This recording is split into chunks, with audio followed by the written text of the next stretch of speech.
Baik, pada para peserta dimohon untuk mengisi tempat kembali karena acara akan kembali kita lanjutkan.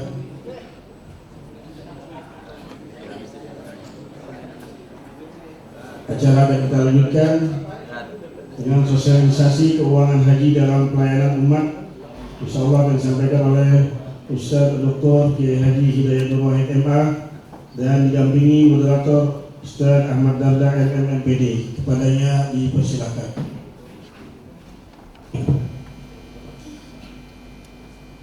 Bismillahirrahmanirrahim. Assalamualaikum warahmatullahi wabarakatuh.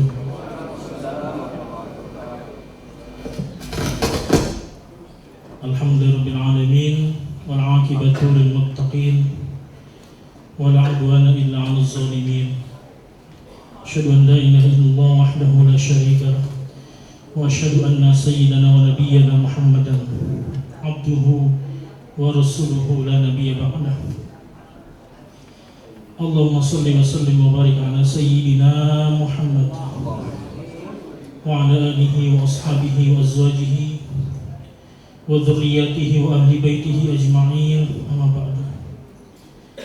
Yang kami hormati Ketua DMI Jakarta Selatan Haji Edi KS serta jajarannya, juga para ketua DMI cabang, ranting, kemudian musola, kemudian juga para jamaah, yaitu yang hadir di tengah-tengah kita, dan yang juga tidak lupa pemateri kita ini luar biasa. Beliau dari luar kota, Kiai, tapi menyempatkan hadir di tengah-tengah kita. Masya Allah, kita doakan Kiai Haji Dr. Hidayat Wahid MA panjang umur, fisihah wal afiyah, dan Allah mudahkan segala urusan-urusannya, Allah berkahi hidupnya, dan juga mudah-mudahan kita semuanya mendapatkan keberkahan pada acara ini. Amin ya rabbal alamin. Baik, terkait dengan pada materi hari ini, jadi memang kegiatan ini adalah merupakan bentuk kepedulian dan komitmen nyata dalam memberikan pemahaman yang lebih kepada umat tentang terutama tata kelola haji. Sesuai dengan Undang-Undang Nomor 34 Tahun 2014 adalah terkait dengan Undang-Undang Republik Indonesia tentang pengelolaan keuangan haji. Nah, undang-undang ini mengatur pengelolaan dana haji secara efektif, efisien, transparan, dan akuntabel untuk mendukung penyelenggaraan ibadah haji yang lebih berkualitas untuk semuanya bermuara kepada kemaslahatan umat Islam. Maka ada poin-poin penting mungkin singkat terkait dengan Undang-Undang Nomor 34 Tahun 2014. Tujuannya adalah mengelola dana haji agar bermanfaat dan dapat dipertanggungjawabkan serta dapat meningkatkan kualitas penyelenggaraan ibadah haji. Kemudian juga di sana poin pentingnya prinsip pengelolaan keuangan haji dikelola dengan mengedepankan prinsip syariah, kehati-hatian, juga manfaat, nirlaba, transparansi, dan akuntabilitas.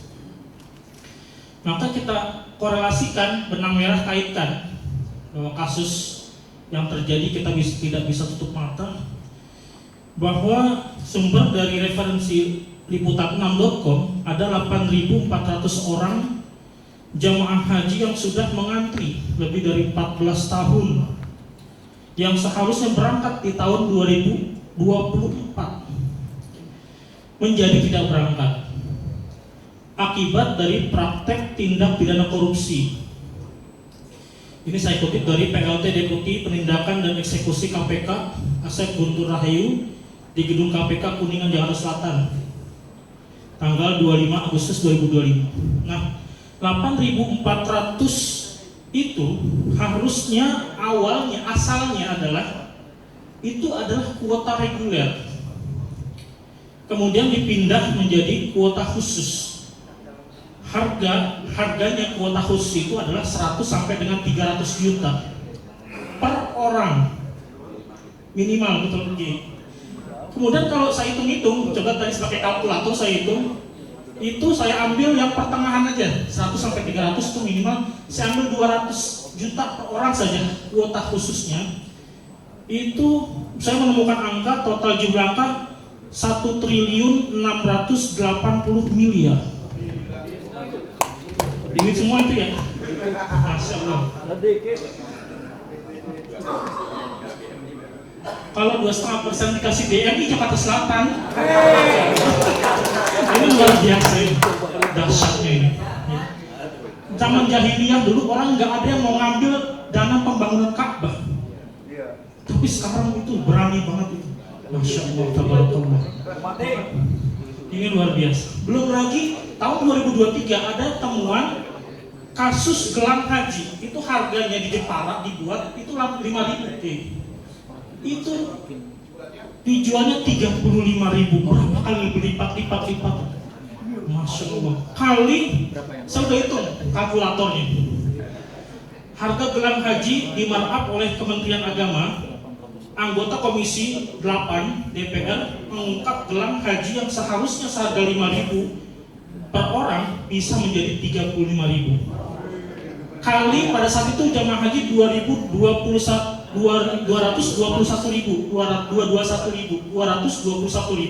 saya menemukan angka, saya itu pakai kalkulator 7.700.000.000. Itu cuma gelang doang itu, belum kain ihram, belum macam-macam dah. Nah, jadi dengan segala kerumitannya, maka saya sangat bahagia memiliki harapan yang cerah, harapan baru dengan kehadiran badan baru di luar dari Kementerian Agama. Ini Masya Allah, kita memiliki harapan yang mudah-mudahan ini lebih amanah, lebih akuntabel, terutama diawasi oleh beliau Kiai Haji Dr. Hidayatul Wahid. Kita sudah tidak ragukan lagi kredibilitas beliau selama ini. Allahu Akbar. Maka saya sangat setuju. Terima kasih dibuatnya badan khusus yang di luar daripada Kementerian Agama Republik Indonesia, terpisah dengan pegawai dan orang-orang perekrutan baru, insya Allah. Maka dengan harapan insya Allah lebih amanah. Maka untuk lebih jauh kita akan dengarkan dengan baik, dengan seksama, nanti dipaparkan oleh pemateri terkait dengan tata kelola keuangan haji yang akan disampaikan oleh Al-Mukarram Kiai Haji Dr. Hidayatul Wahid. Kepada beliau disilakan. Tafadhal masykur. Jazakumullah khairan. Assalamualaikum warahmatullahi wabarakatuh. Alhamdulillah sudah pada semangat, nggak perlu pakai pantun ya. Pakai pantun juga. Daun salam di masa dikuali. Yang tadi jawab salam saya doakan segera naik haji. Daun salam banyak juga di kota Mekah. Yang sudah jawab salam insya Allah hidupnya selalu berkah. Amin ya rabbal alamin. Alhamdulillahirabbil alamin. Wassalatu wassalamu ala sayyidina Muhammadin syafil anbiya wal mursalin wa ala azwaji ummahatil mu'minin wa ala alihi thayyibin wa ala ashabil mardiyyin wa ala man ittaba'ahum bi ihsanin wa ridwanin ila yaumiddin. Amma ba'd. Wa qala Allah azza wa jalla fi kitabil aziz, a'udzu billahi minasyaitonir rajim. Bismillahirrahmanirrahim. Wal 'asr innal insana lafi khusr illa alladziina aamanu wa 'amilus shalihaati wa tawassaw bil haqq wa tawassaw bis sabr. Sadaqallahu wa sadaqa rasulul karim. Hadirin mukarramin wal mukarramat, al-muhtaramin wal muhtaramat, keluarga besar Dewan Masjid Indonesia di Jakarta Selatan, Dewan Pembinaan Ustaz DKS dan Ustaz Hadi Mulyanto, seluruh pimpinan Dewan Masjid Indonesia di tingkat Jakarta Selatan, di tingkat cabang, di ranting yang semuanya saya muliakan. Saya doakan semoga selalu dijaga Allah, diberkahi, disukseskan, dan dijadikan masjid-masjid yang dipimpin menjadi masjid yang makmur insyaallah. Tentu syukur kepada Allah Subhanahu wa taala, alhamdulillahirabbil alamin, dan jazakumullah khairan. Terima kasih kepada Dewan Masjid Indonesia Jakarta Selatan yang telah berkenan bekerjasama dengan MPR dan dengan BPKH untuk menyelenggarakan kegiatan siang hari ini. Bagian dari sosialisasi, bagian dari pengawasan, bagian dari serap aspirasi juga. Demikianlah yang sesungguhnya kami kerjakan, kami mensosialisasikan apa yang kita kerjakan, kami menyerap aspirasi dari masyarakat, kemudian kembali mensosialisasikannya. Nah, kali ini terkait dengan masalah tata kelola keuangan haji yang dikaitkan dengan beragam perkembangan baru yang terkait dengan masalah haji. Seperti tadi Saudara Dabda menyampaikan, sudah alhamdulillah sudah ada lembaga baru yang diharapkan bisa memenuhi harapan, yaitu adanya Badan Haji. Sekarang alhamdulillah bukan badan yang ada saat ini, Kementerian Haji dan Umroh. Kementerian, ya. Sebab kalau hanya badan, jadi begini. Sejak periode yang lalu kami sudah prihatin dengan kondisi ini. Kementerian Agama ngurusi keagamaan dan ngurusi haji. Akibatnya di haji banyak masalah, di urusan agama banyak masalah. Karenanya kami mengusulkan agar ini dipisah supaya agama diurus dengan maksimal sehingga tidak terjadilah masalah-masalah yang sekarang ini begitu banyak bermunculan. Tapi haji juga diurusi dengan cara yang terbaik sehingga tidak menimbulkan masalah. Alhamdulillah akhirnya Pak Presiden Prabowo mengeluarkan Impres nomor 154 tahun 2024 tentang pembentukan Badan Pengelola Haji. Sejak saat itu saya dan kawan kami menyampaikan usulan Pak Prabowo bagus, karena itu artinya beliau mengakomodasi aspirasi yang ada dengan masyarakat. Tapi nanggung. Kalau diinginkan agar terjadi perbaikan dalam penyelenggaraan haji, maka lembaganya juga harus powerful, harus baik. Kalau hanya badan, saya khawatir nanti terjadi justru kacau balau. Kenapa kacau balau? Sebab sebagaimana anatomi tubuh kita ini kan ada kepala, ada tangan, ada kaki, ada badan. Jadi kalau hanya badan, nggak ada kaki, nggak ada kepala, nggak ada tangannya. Kira-kira bagaimana bekerjanya? Ngurusi jemaah haji yang ada di seluruh Indonesia ini tanpa ada kaki dan tangannya. Mengapa tidak ada kaki dan tangan? Namanya badan. Itu adalah lembaga yang tidak punya cabang kekuasaan di tingkat provinsi, kabupaten, kota, apalagi tingkat kecamatan. Terus bagaimana nanti dia ngurusi pendaftaran haji, manasik haji, gimana ngurusinya? Dan apalagi haji itu tidak hanya terhubung dengan masalah di Indonesia. Haji sudah terhubung dengan Saudi Arabia, dan di Saudi itu memberlakukan prinsip kesetaraan. Kalau raja putra mahkota ketemu presiden, menteri ketemu menteri, badan ketemu badan. Di Saudi yang namanya haji diurusi oleh kementerian, Wizaratul Hajj, Wizarah Syu'un Al-Hajj wal Awqaf. Di Indonesia Wizarah Syu'un Ad-Diniyah. Kementerian terjemahannya adalah wizarah. Badan terjemahnya adalah hay'ah. Di Saudi ada Wizarah Syu'un Al-Islamiyah, di bawahnya ada hay'ah Al-Amr bil Ma'ruf wa Nahi 'anil Munkar. Jadi kalau di Indonesia nanti hay'at Syu'un Al-Hajj, di sana ketemunya dengan hay'ah yang lain, nggak nyambung. Jadi kalau misalnya Indonesia akan mengurusi terkait dengan masalah penginapan jemaah, nyewa hotel, nggak bisa. Sana nggak tahu ini gimana, saya hubungan sama siapa nih. Terus kalau mengurusi, mari misalnya ada masalah terkait dengan syarikat. Syarikat itu kan menjadi bermasalah karena data yang masuk tidak bareng, berakibat kepada suami mungkin suami daftar dia lunas duluan, akhirnya dia masuk duluan.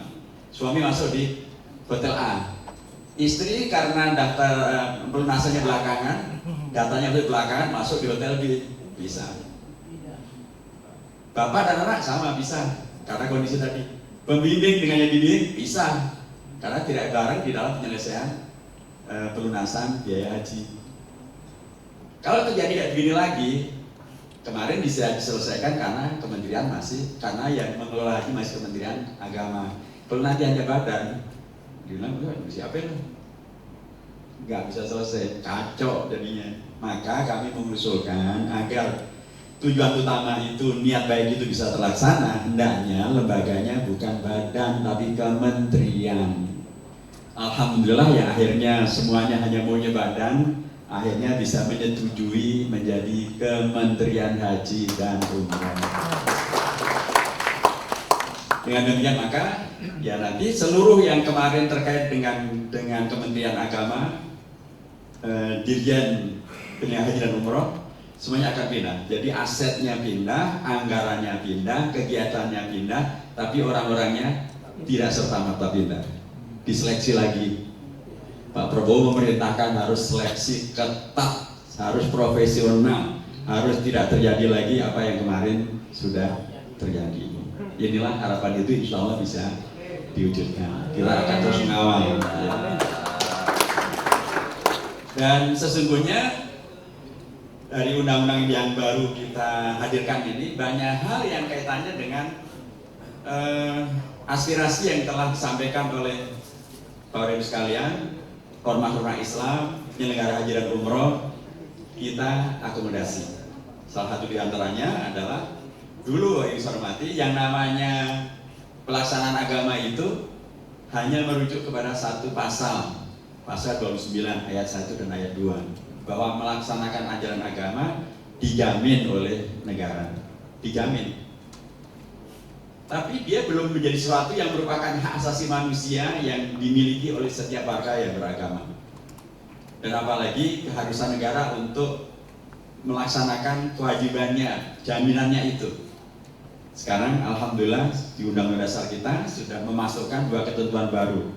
Ketentuan bahwa melaksanakan ajaran agama bukan sekedar jaminan dari negara, tapi hak asasi manusia. Pasal 28E ayat 1. Jadi melaksanakan ajaran agama termasuk haji karenanya, umroh, zakat dari sini adalah hak asasi. Hak asasi. Nah, tetapi hak asasi ini bukan sekedar sesuatu yang tumbuh dari bawah, tetapi tentang pelaksanaannya, pemajuannya, penjagaannya adalah kewajiban negara, terutama pemerintah. Jadi negara wajib hadir untuk pelaksanaan dari hak asasi manusia, termasuk hak asasi manusia pelaksanaan ajaran agama, termasuk tentang masalah haji. Alhamdulillah. Dan kehadiran negara itu tentu dalam rangka untuk menjadi solusi, karenanya alhamdulillah mereka kemudian mau mengakomodasi ada pemisahan, tapi bukan sekedar badan, malah menjadi kementerian baru, Kementerian Haji dan Umroh. Dan kami mengapresiasi karena kalau dalam undang-undang dinyatakan bahwa pembentukan kementerian ini paling lama 30 hari sesudah undang-undang ditetapkan. Undang-undang ditetapkan tanggal 26 Agustus. Kalau 30 hari berarti tanggal 26 September. Alhamdulillah tanggal 8 September sudah dibentuk Kementerian Haji dan Umroh, sudah diangkat menteri dan wakil menterinya. Alhamdulillah. Dan menterinya insya Allah keren, karena beliau adalah cucu Hadratus Syekh Haji Hasyim Asy'ari, Gus Irfan, putra dari Gus Ud, Yai Yusuf Hashim. Ini tokoh yang dulu adalah pejuang, tokoh NU tapi beliau masyumi. Beliau termasuk yang menyelamatkan pesantren Gontor dari dikuasai sama PKI. Ini Kiai Yusuf Hashim. Nah, Gus Irfan ini adalah putra Kiai Haji Yusuf Hashim dari NU yang insya Allah tidak terlibat dengan kasus yang tadi disebut itu. NU-nya juga nggak terlibat, tapi individu yang tadi itu yang kemudian bermasalah. Jadi saya mengangkat sekali lagi, mudah-mudahan dengan demikian maka harapan untuk terjadinya penyelenggaraan haji yang lebih baik dan karenanya keuangan hajinya bisa aman dan terkendali akan bisa terwujud karena pertama komitmen dari undang-undang kita juga dalam konteks undang-undang ini kami. Nah, mengapa tadi terjadi permasalahan terkait dengan masalah kuota haji dan keuangan haji? Karena kementerian pada periode yang lalu, entah bagaimana gitu, tidak melibatkan DPR dalam memutuskan tentang pembagian kuota. DPR tidak dilibatkan karena kami tidak ikut membuat keputusan itu. Mereka buat keputusan sendiri dengan mengambil celah tentang ketentuan terkait dengan pembagian kuota haji tambahan diatur oleh peraturan menteri. Ya, memang kalau hanya berhenti di sini seolah-olah nggak ada masalah. Padahal harusnya pengaturan oleh menteri itu kan tetap merujuk pada undang-undang di atasnya. undang-undang tentang haji. Dan undang-undang haji itu sudah ada aturannya terkait dengan kuota tambahan itu dibahas dengan DPR dengan kuota yang proporsional. Kuota proporsional itu artinya adalah bukan 50-50 seperti yang tadi itu kan dibagi 50-50, tapi 8 dibanding 92. 8 untuk haji khusus 8%, 92% untuk haji reguler. Nah ini dibagi 50-50 tentang siapa yang bisikin, tapi kemudian dampaknya tadi sudah dikalkulatorkan. Itu angka 1,7 triliun itu minimal, karena bukan hanya 200 juta, ada yang 350 juta, 500 juta ada. Jadi tentu kita sangat sayang. Nah, kita dalam undang-undang yang baru ini menegaskan bahwa kita memastikan peraturan menteri tadi itu harus merujuk kepada undang-undang tentang haji yang dilakukan perubahan ini. Harus dibahas bersama dengan DPR, disampaikan dengan jujur, transparan, dilaporkan kepada publik melalui media-media daring yang ada. Sehingga peluang untuk menjadi bergeser ke sana kembali insya Allah akan bisa teratasi. Sehingga dengan demikian maka tentang keuangan haji insya Allah akan bisa dijauhkan dari masalah korupsi. Jadi alhamdulillah dalam konteks pembahasan undang-undang tentang haji ini nanti ada undang-undang khusus tentang pengelolaan keuangan haji. Ini undang-undang belum selesai. Tapi ada yang kemudian nanti akan berdiri sana, nanti akan saya sampaikan. Jadi pertama secara prinsip undang-undang ini, undang-undang tentang haji dan umroh ini sudah merupakan perubahan yang ketiga, dan perubahan yang ketiga ini mengakomodasi kepentingan masyarakat termasuk ormas Islam. Kami ketika membahas undang-undang ini, kami mengundang ormas Islam, NU Muhammadiyah, MUI, Alisha, semuanya saya ingin juga DRI, juga dari pusat tentunya. Dan kami minta masukan. Nah, salah satu masukan yang diberikan kepada kami adalah terkait dengan masalah Amirul Haji. Amirul Haji itu adalah Menteri Agama adalah videonya, dibantu oleh 12 wakil Amirul Haji. 12 itu terbagi dua, 6 dari unsur pemerintah, 6 lagi dari unsur ormas Islam. Nah selama ini ormas-ormas merasa bahwa kok yang jadi wakil Amir Haji dari ormas itu ke ormas itu lagi. Mereka meminta agar ada keadilan, karena ormas Islam yang diakui di Indonesia cukup banyak jumlahnya, termasuk TNI, dan ormas Islam yang kemudian berada sebelum Indonesia merdeka dan berjuang untuk Indonesia merdeka juga banyak. Ada PUI, ada Persis, ada Al-Irsyad, ada Matlul Anwar, ada Al-Wasliyah, ada dan sebagainya. Jadi mereka mengusulkan agar ya kita tentu mengakui ormas Islam NU, Muhammadiyah dan lain sebagainya, tetapi dari 6 itu hendaknya tetap ada porsi untuk adanya bergiliran secara berkeadilan. Nah sehingga dengan demikian maka sangat mungkin nanti dari DMI juga menjadi wakil Amirul Haji. Amin. Ya Robbal. Dan alhamdulillah itu disetujui. Jadi tentu akan ada dari NU, dari Muhammadiyah, dari MUI yang besar-besar ini, tapi yang lain-lain nanti juga secara bergiliran akan mendapatkan giliran. Alhamdulillah itu bisa didapatkan.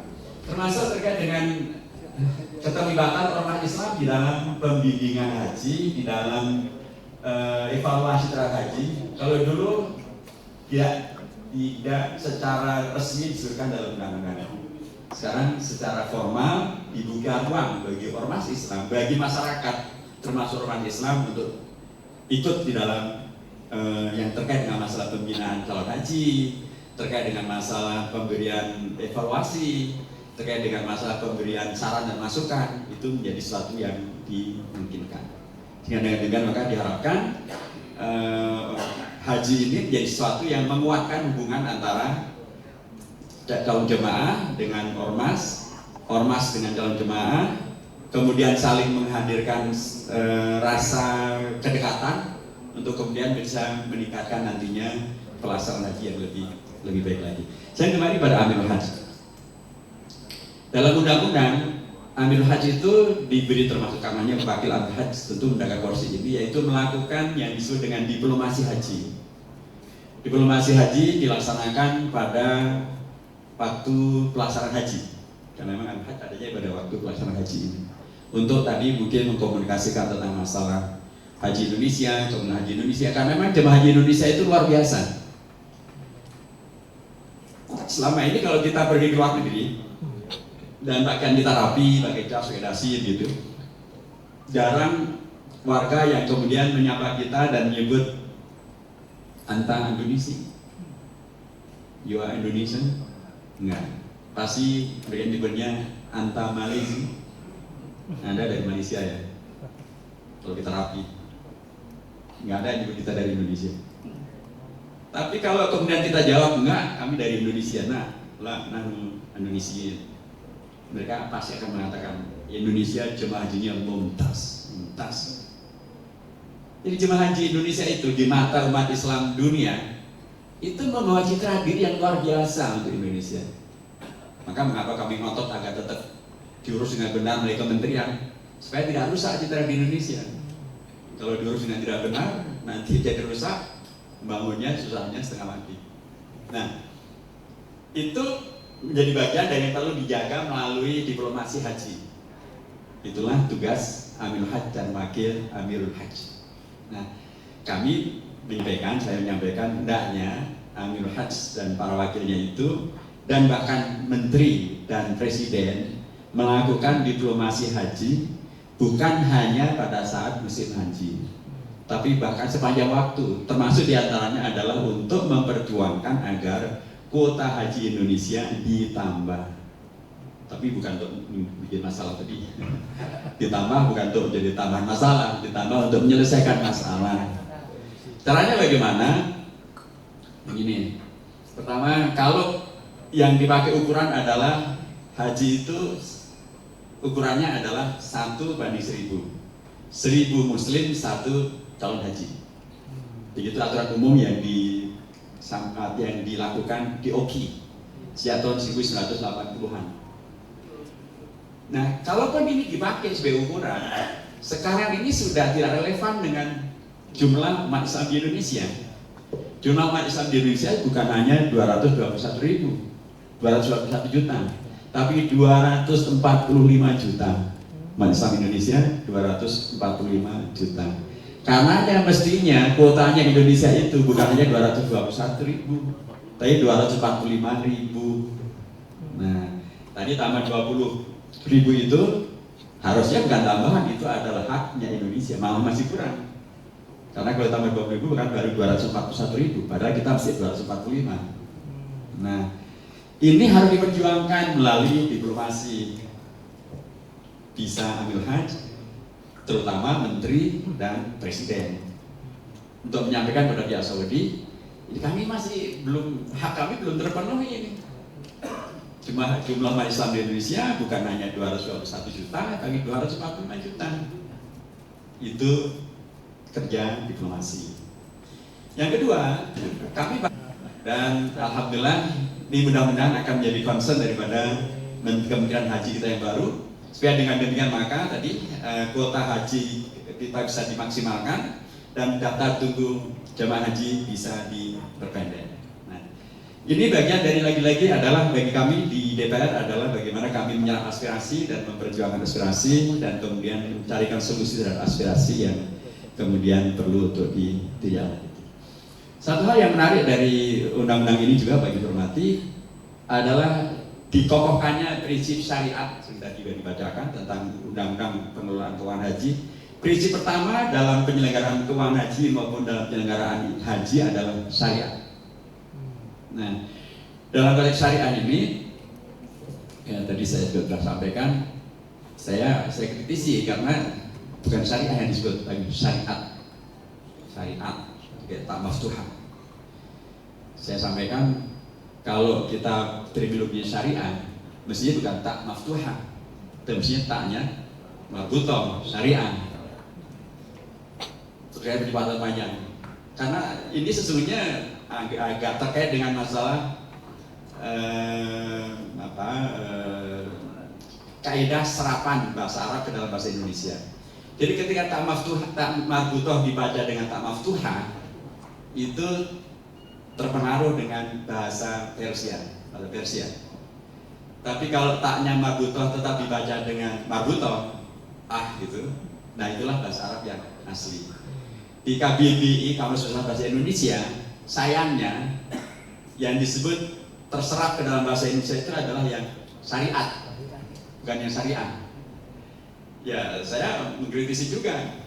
Kalau begitu, apakah istilah syariah tidak sering bahasa Indonesia? Padahal sudah terlalu banyak yang mempergunakan tak marbutoh dibaca marbutoh.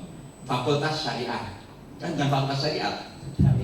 Fakultas tarbiyah, fakultas dakwah, kuliah dakwah, kan bukan kuliah. Ya.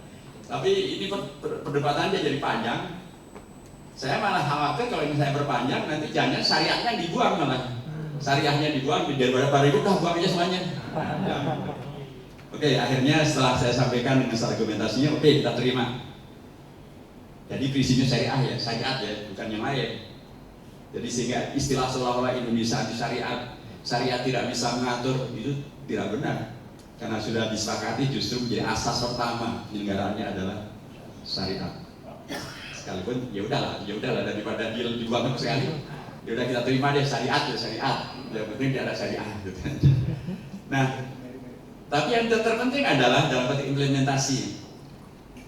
Dari implementasinya ini terkait dengan syarat pemberangkatan calon haji. Tadinya dalam undang-undang yang lama disebutkan syarat ada dua, terutama dalam konteks ini. Pertama adalah umurnya minimal 18 tahun atau sudah menikah. 18 tahun atau sudah menikah.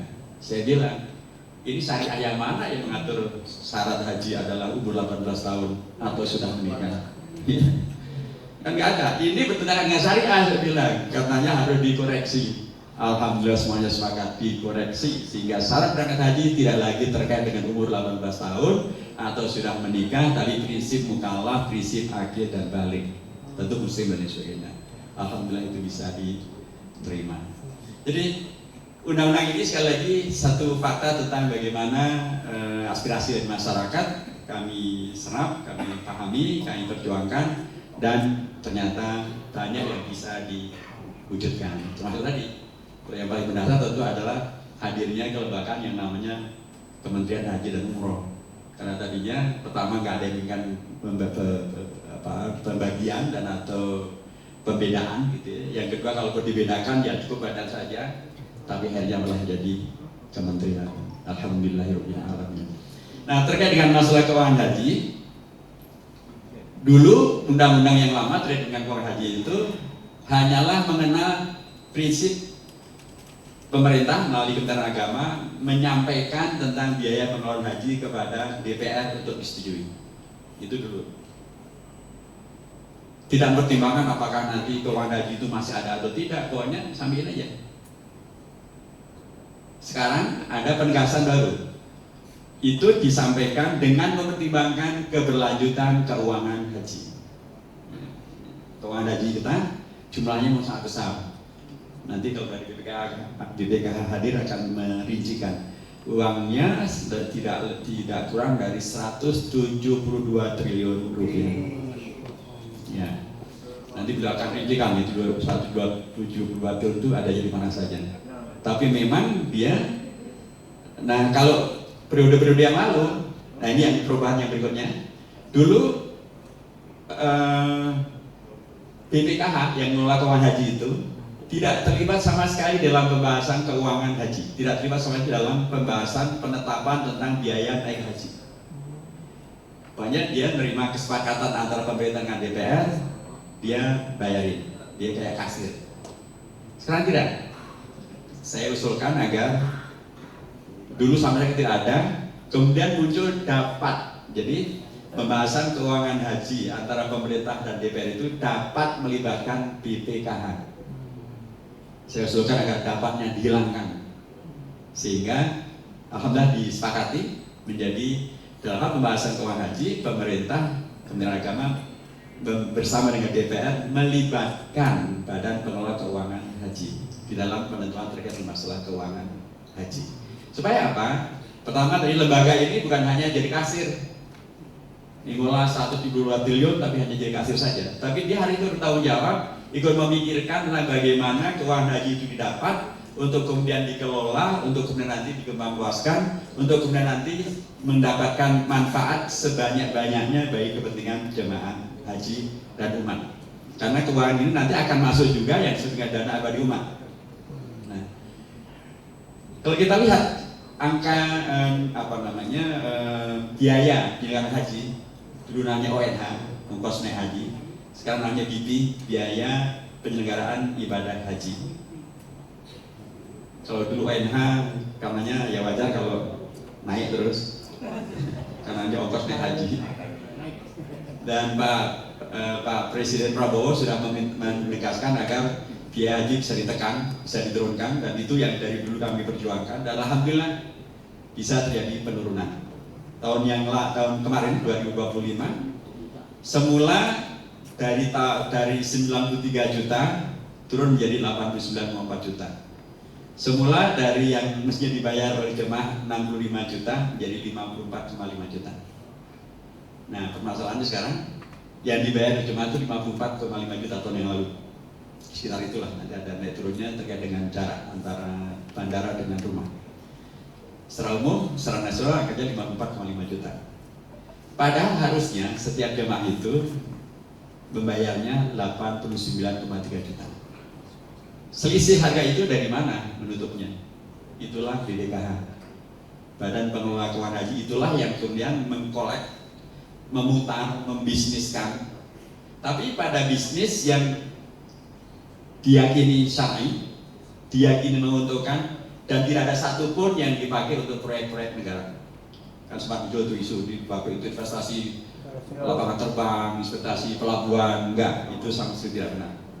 Jadi investasinya tetap dalam bidang-bidang yang syar'i, pasti menguntungkan dan bisa ditarik kapan waktu.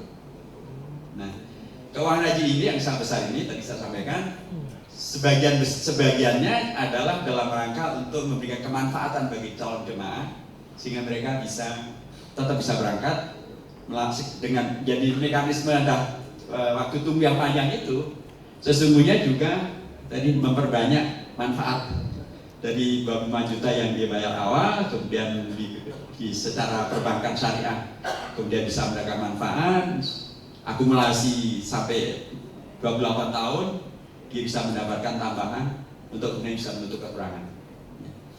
Nah, tapi kami juga memberikan saran sesungguhnya agar kemudian ongkos atau biaya penyelenggaraan ibadah haji itu tidak setinggi yang sekarang. Ada dua jurus yang bisa dipakai. Yang pertama adalah masa tinggal di Saudi Arabia. Secara umum kalau haji reguler masa tinggalnya adalah 41 hari atau 42 hari masa tinggal di Saudi. Ketika kita tanya mengapa harus lama-lama, pihak Indonesia biasanya selalu menyampaikan bahwa karena airport di Saudi yang bisa dipakai oleh jemaah haji untuk jemaah haji baik embarkasi maupun disembarkasi hanya ada 2, yaitu di Madinah dan di Jeddah. Padahal ini jemaah haji ratusan ribu di Indonesia, seluruh Indonesia dunia jutaan, kan nggak mungkin mereka dalam waktu sehari. Maka dibuatlah rentang waktu yang panjang. Dan dengan demikian maka take off dan landingnya bisa semuanya selamat. Ini tugas diplomasi haji. Saya sampaikan kalau mau diplomasi dengan kuat, kita akan mendapatkan fakta bahwa lapangan terbang yang bisa dipakai bukan hanya 2, bukan hanya Madinah dan bukan hanya Jeddah. Di Taif ada lapangan internasional sudah dipakai untuk umroh, jemaah umroh sudah sebagiannya turun di Taif. Sebagian jemaah haji dari Asia Tengah sudah turunnya di Taif. Kenapa Indonesia tidak bisa? Jadi perlu ada lobby diplomasi untuk kemudian meminta agar Taif bisa dipakai untuk jemaah haji dari Indonesia.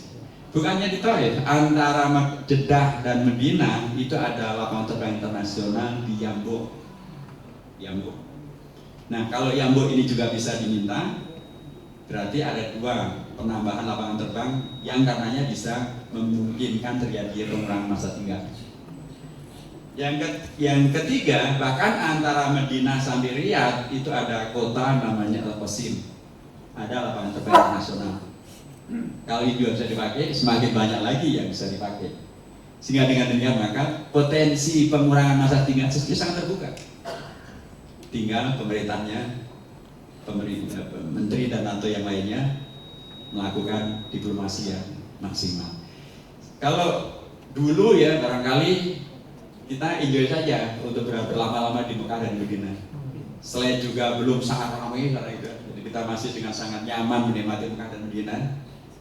Juga nggak ada smartphone seperti sekarang ini. Kalau sekarang ini semuanya sudah terhubung dengan internet, dengan smartphone. Suami yang nggak berangkat nelpon istri yang berangkat, atau anak nelpon bapak dan ibunya, teman-teman juga nelponin, sudah kangen ingin pulang. Belum lagi makanannya juga mungkin sudah mulai rindu dengan karedok, dengan bakso. Jadi bayang-bayang cepat pulang itu kan di depan mata. Dan real kan sesungguhnya yang diperlukan oleh jemaah haji itu, oke lah 10 hari di Madinah untuk arba'in. Di Mekah itu 20 hari sudah lebih dari cukup, karena pelaksanaan haji kan cuma 5 hari. Kalau oke lah dengan istirahat dan 20 hari deh. Jadi kalau bisa 30 hari itu sudah sangat cukup. Nah kalau 30 hari itu mengurangi pembiayaan haji sampai 5 juta bisa ditangkap. Jadi peluang terbuka yang bisa dilakukan. Nah berikutnya yang bisa juga kemudian mengurangi ongkos haji adalah ini yang sampai hari ini kami terus mempermasalahkan. Termasuk dalam rapat yang terakhir kami permasalahkan terkait dengan tiket haji. Pak Menteri yang lama saya pernah tanyakan, Gus, kitab fikih mana yang mengharuskan seseorang membayar sesuatu yang tidak pernah dia pakai? Kalau prinsip syariah pasti tidak melakukan kezaliman. Dan kezaliman ketika seseorang dipaksa membayar dalam jumlah sangat besar sesuatu yang dia nggak pakai. Apa itu tiket? Komponen haji termahal itu tiket. Kemarin di angka di atas 33 juta rupiah. Mengapa bisa jadi paham? Karena jemaah haji dipaksa membayar 2 kali lipat. Dari mana 2 kali lipat? Jemaah haji diberangkatkan ke Mekah atau ke Madinah atau ke Jeddah penuh, bayar penuh. Setelah itu kan pesawat nggak nongkrong di sana, balik ke Indonesia. Balik ke Indonesia kan kosong. Ayo harus dibayar penuh. Nanti menjemput jemaah kosong dia pesawatnya, bayar penuh. Pulang bayar jemaah, bayar penuh. 2 kali bayar, 2 kali pulang pergi yang nggak dipakai ini. Kenapa harus dibayar? Bayarnya penuh lagi. Misalnya nih kita sehari-hari kita naik pesawat dari Jakarta ke Jogja. Pertama berangkat belum tentu penuh, nggak harus penuh. Balik juga harus penuh, ya namanya juga transportasi umum. Terus kenapa harus dipastikan berangkat pasti penuh, pulang pasti penuh? Dari mana? Nah ini permasalahannya pihak Indonesia masih entah bagaimana gitu ya, ini yang masih jadi misteri. Kok mau-maunya? Padahal kalau ini bisa oke lah, ada yang harus dibayar akibat daripada kondisi ini, tapi jangan 100% lah. Katakan kalau 25% saja, itu pun juga bisa untung sebenarnya. Nah, kami sampaikan kalau misalnya mereka tidak mau mengikuti formula kita bahwa yang akan dibayar adalah sesuai dengan apa yang diperlukan, berarti hanya 2 kali saja, pulang dan pergi saja, tidak 4 kali. Kalau kemudian maskapai itu tidak mau, Indonesia bisa mengatakan, oke, kalau Anda tidak mau, kita akan buka tender, kita akan bikin tender terbuka. Saya yakin berbondong-bondong juga yang mau mengangkut jemaahnya 221.000, siapa sih yang nggak mau? Itu namanya Qatar Air, setiap hari Doha Indonesia 1 hari 2 kali penerbangan, Emirates 2 kali penerbangan. Jadi kalau kemudian nah, alhamdulillah sudah ada lagi. Terima kasih.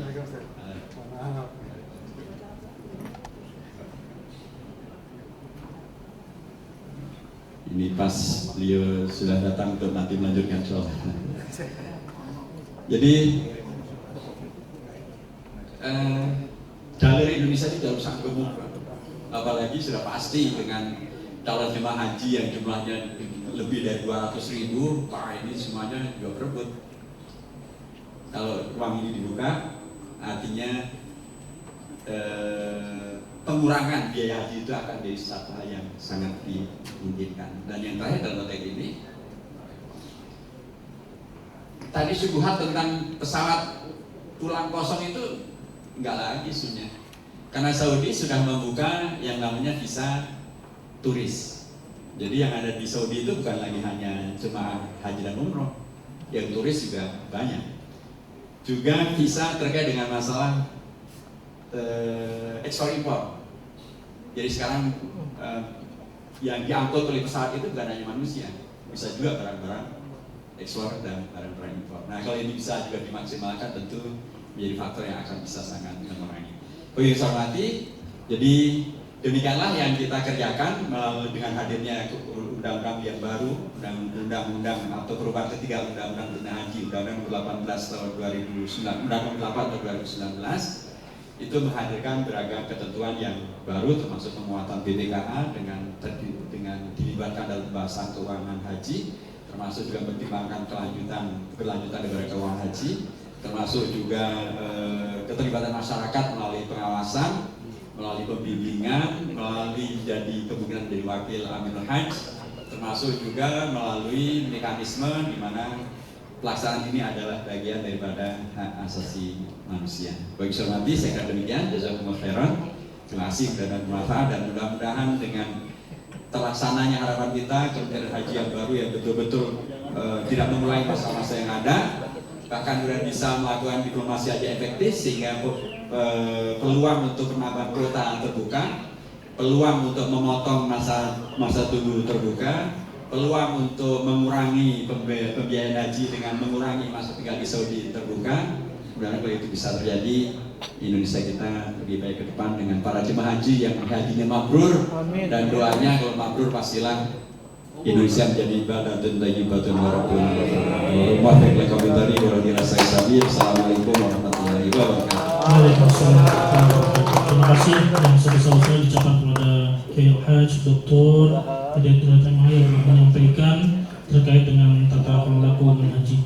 Baik, Bapak-bapak dan Ibu-ibu yang berbahagia, melangkah ke acara selanjutnya adalah dari BPKH untuk memberikan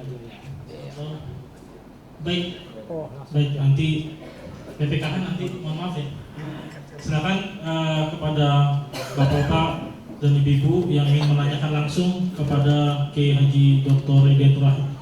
Saya kira satu yang duluan angkat, 1, 2, 3 dulu. Saya kira 3 cukup ya, cukup 3 ya. Bismillahirrahmanirrahim. Assalamualaikum warahmatullahi wabarakatuh. Waalaikumsalam. Kiai yang sangat kita muliakan, narasumber yang telah memberikan informasi yang sangat baik untuk kita. Ada hal yang saya tanyakan di sini, bahwa Indonesia ini di dalam melaksanakan ibadah haji ini banyak masalah. Bahkan di Jakarta kalau tidak salah itu sampai menunggu berapa tahun, kemudian Sulawesi kalau tidak salah sampai 40 sekian tahun. Nah, dari Komisi 7 ini agar supaya bangsa Indonesia ini jamaah haji ini lebih mudah, kira-kira kiat-kiat apa yang bisa dilaksanakan dengan baik? Ini saja Kiai, barangkali kurang lebih. Assalamualaikum warahmatullahi wabarakatuh. Waalaikumsalam. Langsung silakan. Dikumpulkan dulu. Assalamualaikum warahmatullahi wabarakatuh. Langsung aja Kiai. Yang pertama, kalau saya pikir haji itu seperti BPJS, bayar, nunggu untuk yang temen yang berangkat dikelola gitu kan. Seperti itu yang pertama, mungkin penafsiran saya seperti itu.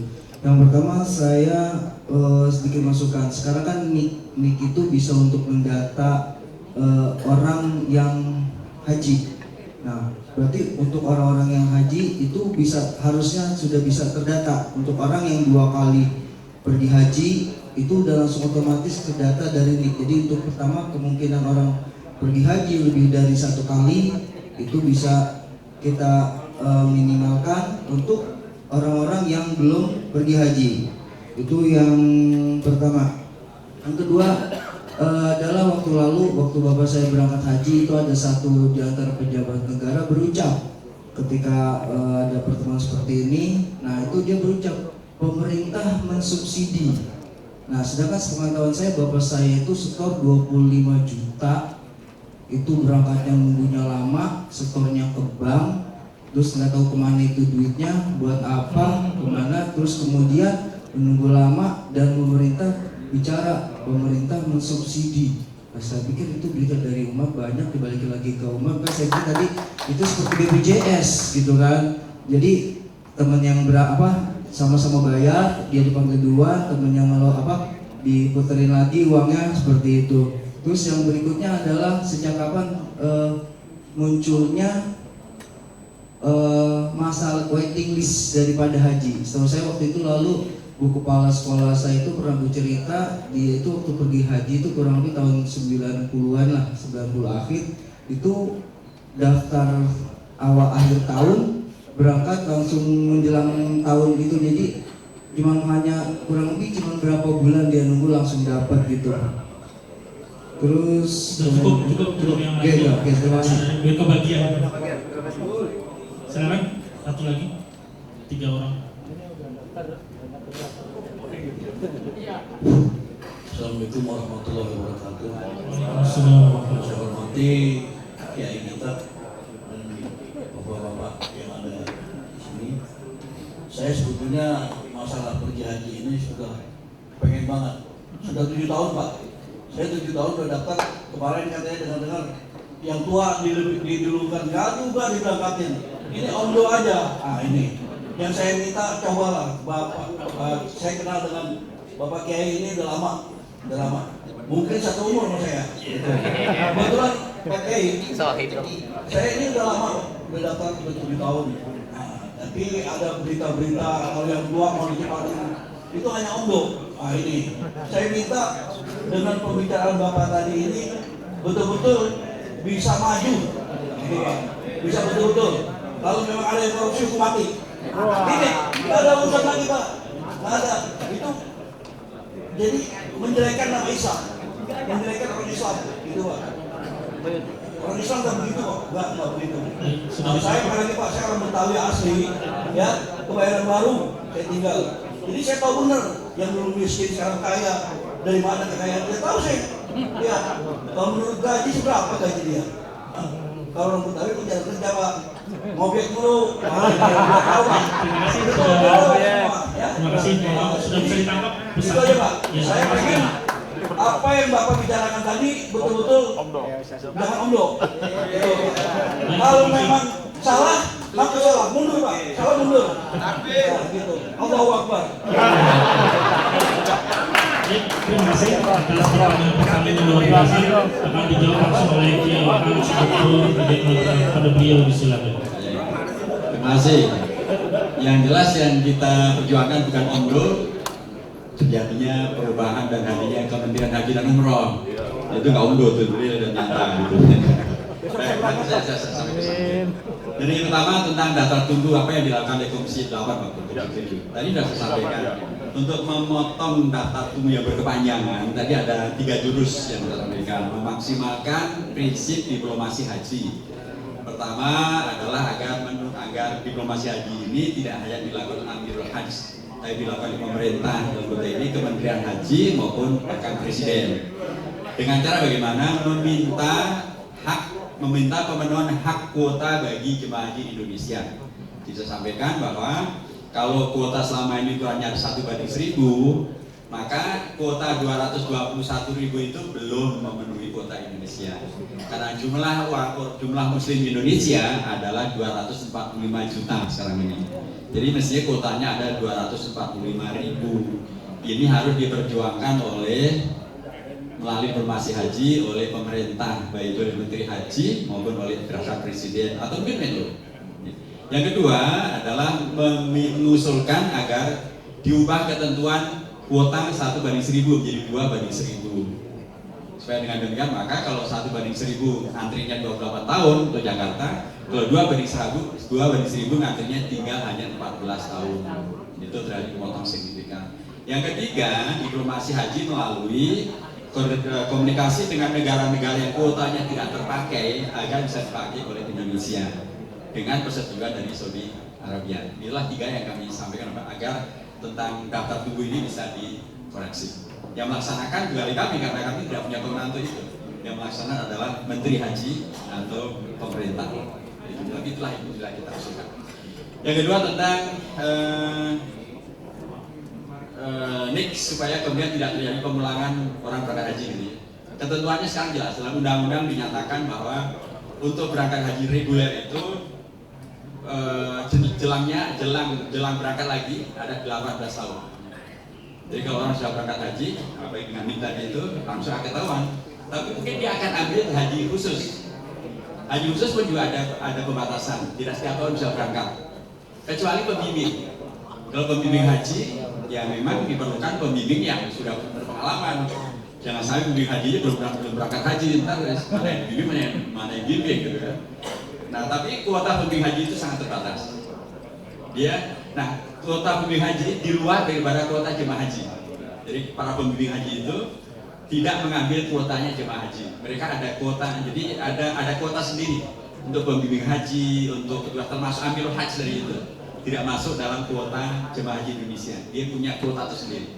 Jadi kalau kuota jemaah haji Indonesia adalah yang reguler maupun yang khusus dengan aturan yang sudah ditentukan. Adapun tentang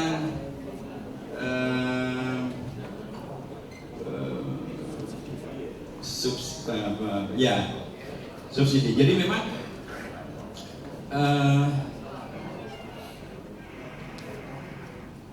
jemaah haji itu mereka katakanlah yang menunggu 20 tahun ya dalam Jakarta. Mereka memang bayar 25 tahun awal, 25 juta di awal. Dan kemudian kan mereka tidak serta-merta langsung bisa berangkat, terkena daftar tunggu. Yang lain juga terkena daftar tunggu. Ketika terkena daftar tunggu itu uang yang ditaruh di bank kan diputar oleh BPKH menghasilkan manfaat. Nah, manfaat itulah yang kemudian diberikan kepada jemaah haji yang sudah sampai masa keberangkatannya. Nah, saya setuju dan itu bisa kita koreksi, itu bukan subsidi. Ya, sama juga di Kementerian Sosial ada istilah bantuan sosial. Sosial bukan bantuan, itu adalah hak warga Indonesia untuk diurusi oleh negara. Jadi kami ingat apalagi ada bantuan presiden. Bantuan presiden kalau jadi presiden sih silakan. Tapi kalau pakai APBN itu bukan bantuan presiden, itu namanya bantuan dari pemerintah. Ya dari rakyat untuk rakyat lah gitu melalui jalur pemerintah. Sama. Jadi memang istilahnya sekarang juga bukan subsidi. Istilahnya adalah dana manfaat. Di dana manfaat dari uang yang dia setorkan kemudian diputar dan terakhir oleh BPKH. Manfaatnya itu diantaranya adalah kembali kepada jemaah haji untuk kemudian mengurangi selisih antara BP yang dia bayarkan dengan berapa yang harus dia bayarkan. Jadi saya sepakat bahwa memang itu bukan subsidi dan itu sudah dikoreksi sekarang istilahnya bukan lagi subsidi. Tentang sejak kapan ada list daftar tunggu, ini memang terjadi perubahan yang mendasar terkait dengan pengelolaan haji ketika kemudian pertama jumlah jemaah haji Indonesia membludak ya, dan kemudian tidak bisa semuanya berangkat, tapi juga ada kondisi di mana jemaah haji itu mereka bisa menabung. Makanya kemudian muncul semacam ijtihad lah gitu, bahwa seseorang boleh menabung dan kemudian sesuai dengan daftar tunggunya nanti dia akan bisa berangkat. Dan itulah kemudian jadi waiting list terjadi karena antara kuota haji Indonesia dengan jemaah haji yang mendaftar itu tidak berimbang. Yang mendaftar sangat besar jumlahnya karena dibuka peluang untuk tadi menabung tadi itu, sementara kuotanya tidak sebanyak yang mendaftar, terjadilah waiting list. Tapi saya sepakat bahwa mestinya waiting list ini tidak menghadirkan akrobat. Tiba-tiba yang mestinya belakangan misalnya di depanin, yang mestinya ya termasuk tadi yang lansia mestinya didepankan, tapi kemudian malah mental ke belakang. Ya, itu memang satu hal yang kritisi. Tapi mengapa terjadi waiting list karena tadi antara kuota yang ada dengan jumlah pendaftar tidak seimbang, antara yang sudah mendaftar dengan yang melunasi juga tidak seimbang, sehingga terjadilah kondisi waiting list. Untuk sebelumnya sedikit nyela itu dengan apa dengan negara lain yang kuotanya lebih sedikit itu kadang saya pernah berpikir ketika nonton berita haji di rumah itu justru bisa ladang korupsi, bisa juga ladang tender proyek. Maksudnya gini, ketika negara Filipina kuota hajinya banyak, terus jemaahnya kurang, kita berdiplomasi dengan negara Filipina. Nah biasanya kalau antar negara-negara itu kan pasti, yaudah kalau kita dalam orang-orang yang proyek, ya kan, yaudah bayarin kuota saya berapa, itu kan pasti ada sedikit nanti malah bertambah untuk bermain di situ antara itu ya. Ya tentu itu harus kita batasi dengan aturan. Jadi harus tidak disampaikan, harus transparan, disampaikan ke publik, dibicarakan secara terbuka dengan DPR. Supaya dengan demikian maka tidak terjadi kong-kali-kong itu. Jadi kalau dibiarkan gitu aja ya bisa dibacakan. Pasti itu tidak boleh terulang. Soalnya kita tahu bacakan itu sekarang sudah menjadi masalah, dan itu tidak boleh terulang. Terkait dengan masalah lansia, Pak, memang ada kuota. Memang nggak mungkin semua lansia didahulukan, Pak. Karena sekarang ini sebagian besar pendaftar haji sudah masuk di usia lansia. Berarti kalau semuanya nanti yang akan berangkat dari lansia itu akan juga menyusahkan para lansia sendiri. Terus yang bimbing siapa, yang berangkat siapa? Karenanya ada lansia itu kan juga bertingkat-tingkat ya, aduh Mbak Haji. Ada yang maunya 75, ada 74, ada 73, ada 72, ada 65, maka itu. Ukuran lansia itu dimulai dari 65. 65 udah masuk ukuran lansia. Saya 73, Pak. Iya, dan yang 80 kemarin yang 95 aja masih ada, Pak. Jadi ada yang 95, ada yang 90, ada 85, ada 83, itu juga masih banyak. Tapi kata kuncinya begini aja. Jadi kalau nanti Bapak bisa nanti lihat untuk yang akan datang gitu ya. Banyak udah nggak usah diulangi. Yang akan datang ada nggak lansia yang diberangkatkan lebih mudah dari antum? Kalau ada, laporan saya. Nanti saya akan sampaikan segera untuk bisa ditindaklanjuti. Siap. Nah, Siap. Dan insya Allah itu bukan ngobrol. Kita akan gali kita. Jadi Bapak dan Ibu sekalian, kalau maka tadi saya sampaikan, salah satu yang baru dalam undang-undang tentang haji ini adalah peran serta masyarakat melakukan pengawasan dibuka. Jadi kalau Bapak dan Ibu sekalian melihat nanti dalam pelaksanaan haji ada hal yang bermasalah, tidak sesuai, yang aneh dan sebagainya, laporkan. Saya di Komisi 8 laporkan ke saya juga bisa dengan data-datanya supaya nanti bisa kita tidak lanjut. Termasuk tadi, bila ternyata di Jakarta Selatan ada lansia di atas Bapak yang didahulukan, lansia di bawah Bapak yang didahulukan, sementara Bapak yang mestinya didahulukan malah dibelakangkan, lapor Pak. Nanti bisa kita mudah-mudahan Allah memudahkan hal ini semua. Jazakumullah khairan katsiran. Saya mohon maaf, kita akan berbagi kegiatan dan insya Allah Pak Surya dari BPKH akan melanjutkan. Nanti lebih seru lagi dengan beliau bicara tentang rekor haji, termasuk juga dana manfaat tadi mana yang kemudian bisa dimaksimalkan untuk umat. Barakallahu fikum wa muwaffiq lakum dari Quran kasih sami. Wassalamualaikum warahmatullahi wabarakatuh. Kita berikan aplaus kepada Kiai Haji Dr. Muhammad yang telah menyampaikan apa yang kita ini. Kita doakan beliau sehat, panjang umur, bisa mengawal daripada Kementerian Haji dan Umrah. Terima kasih, selamat jalan. Selanjutnya adalah penyerahan kenang-kenangan cenderamata dari BPKH kepada Kiai Hidayatul Wahid dan juga dari BPKH. Tahan.